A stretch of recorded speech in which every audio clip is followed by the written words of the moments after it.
World gold council का मानना है कि देश के मंदिरों में भारतीय रिजर्व बैंक से 3 गुना ज्यादा सोना है। इस बीच ये बात भी उठ रही है कि अगर मंदिरों के सोने का इस्तेमाल कोरोना वायरस संकट में किया जाए तो हमें कुछ सालों तक बाहर से सोना मंगवाने की जरूरत नहीं पड़ेगी। कोरोना वायरस को लेकर कुछ समय पहले महाराष्ट्र के पूर्व मुख्यमंत्री पृथ्वीराज चव्हाण के एक ट्वीट ने तहलका मचा दिया था। पूर्व सीएम ने सलाह दी थी कि सरकार फिलहाल मंदिरों में जमा सोना ले सकती है ताकि इमरजेंसी की इस घड़ी से निपटा जा सके। इसके बाद ये बात भी उठी कि वक्फ बोर्ड और कैथोलिक संस्थानों के पास जमा पैसों और सोने का भी इस्तेमाल क्यों नहीं किया जाए। फिलहाल किसी भी धार्मिक संस्था को लेकर सरकार ने कुछ नहीं कहा है। साल 2019 में वर्ल्ड गोल्ड काउंसिल की रिपोर्ट के मुताबिक भारत के पास 626 टन के आसपास का गोल्ड रिजर्व है। वहीं मंदिरों के पास 2000 टन के आसपास सोना है। और अगर मंदिरों और निजी संपत्ति को देखा जाए तो देश के पास 22 से 25 हजार टन सोना मौजूद है। वहीं मंदिरों के सोने के बारे में अलग अलग राय है। कुछ अनुमानों के मुताबिक ये 3 से 4 हजार टन तक भी हो सकता है।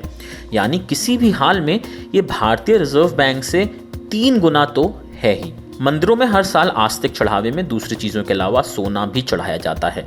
साथ ही निजी जरूरतों के लिए भी वे सोना खरीदते हैं। सोने की इसी आपूर्ति के लिए सरकार को हर साल दूसरे देशों से गोल्ड इंपोर्ट करना पड़ता है। जैसे देश में पिछले कुछ सालों से लगभग 750 टन सोने का आयात किया जा रहा है। अब माना जा रहा है कि धार्मिक ट्रस्टों के सोने को अगर इस इस्तेमाल में लाया जाए तो हमें बाहर से सोना खरीदने की जरूरत नहीं पड़ेगी और देश का पैसा कहीं बाहर नहीं जाएगा। तो आइए नजर डालते हैं कि किस तरह से इन ट्रस्ट के सोने का इस्तेमाल किया जा सकता है। इस सोने का इस्तेमाल मोनेटाइजेशन स्कीम के तहत हो सकता है। इसमें ट्रस्ट अपना सोना अगर बैंकों को देते हैं तो इसे पिघलाकर आभूषण का काम करने वाले बिजनेस को दिया जाएगा। यहीं से ये सोना लोगों की निजी जरूरतें पूरा करेगा और मंदिरों को इसके बदले में पैसे मिलेंगे। पीएम नरेंद्र मोदी की सरकार साल 2015 में गोल्ड मोनेटाइजेशन की स्कीम लेकर आई थी। इसका मकसद यही था कि घरों में जमा हजारों टन सोना और साथ ही धार्मिक ट्रस्टों में पड़े सोने का सही इस्तेमाल हो सके। तब पीएम ने कहा भी था कि पड़ा हुआ सोना डेड मनी है, उसे बैंकों को देकर ब्याज लें। और इसके बाद कुछ मंदिर भी आगे आए थे। जैसे तिरुपति मंदिर के न्यास तिरुमला तिरुपति देवस्थानम ने पंजाब नेशनल बैंक में लगभग 1.3 टन सोना जमा किया। कई और बैंकों में भी सोना जमा कराया गया।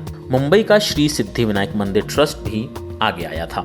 अगेन सोना बैंकों में जमा होने के बाद एक निश्चित अवधि के बाद उसे वापस भी मिलता है। हालांकि ये तय नहीं होता कि सोना उसे उसी गहने या जमा कराए सोने के रूप में ही मिलेगा या फिर बदले हुए फॉर्म में। दूसरे धर्मों के पास भी काफी संपत्ति है।